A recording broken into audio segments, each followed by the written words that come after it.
Hey everyone, welcome back to the channel where we break down tech one topic at a time. Today, we're diving into the world of Linux package managers. You've probably heard of names like APT, DNF, and Pacman. But have you ever wondered what makes them different? Well, buckle up because we're about to find out. Let's start with the basics. Package managers are the backbone of Linux.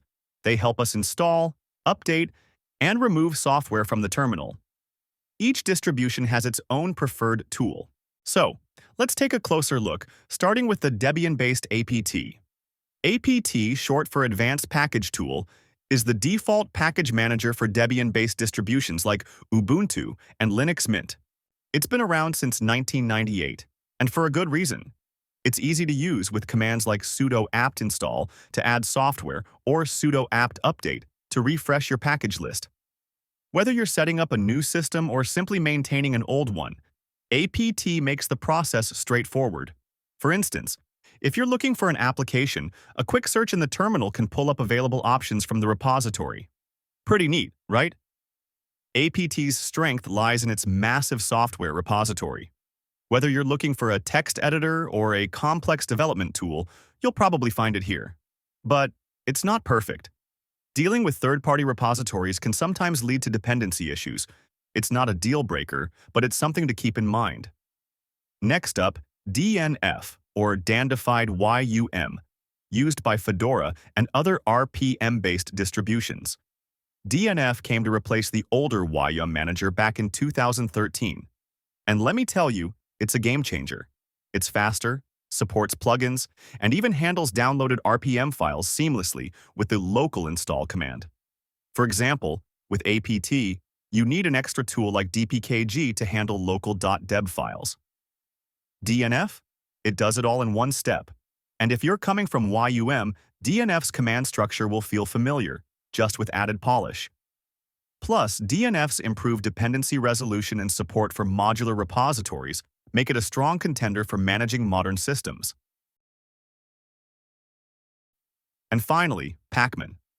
This is the go-to package manager for Arch Linux and its derivatives like Manjaro. Pacman uses .pkg.tar, .zst files, and its syntax is a bit different. For instance, to install software, you'd use sudo pacman-s instead of install. A small difference, but one that highlights Arch's minimalist philosophy. What sets Pacman apart is its integration with the Arch User Repository, or AUR. It's a community-driven treasure trove of packages. Tools like Yay make installing from the AUR as simple as running a single command. Developers love it because it's straightforward to push packages from platforms like GitHub. One cool thing about Pacman is its support for rolling releases. This means you're always running the latest and greatest software. But remember, with great power comes great responsibility. This cutting-edge approach can sometimes mean dealing with unexpected what are the big bugs. differences? APT is reliable and beginner-friendly. DNF is feature-rich and modern, while Pacman is lightning-fast and caters to those who like to tinker. Some people say DNF feels slower than APT, and Pacman is faster than both. But honestly, they're all stable and do their jobs really well.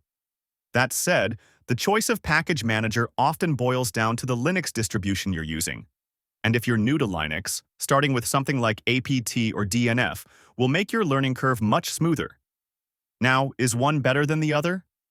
Not really. The best package manager is the one that works with your chosen Linux distribution. If you're using Ubuntu, stick with APT. Fedora? Go with DNF. And if you're feeling adventurous, give Pacman a try with Arch Linux. Switching just for the package manager? Probably not worth it unless you're curious. And that's it for today. Whether you're team APT, DNF, or Pacman, remember that Linux is all about choice. Let me know in the comments which package manager is your favorite and why. Don't forget to like, subscribe, and hit that bell icon for more Linux content. Until next time, keep exploring.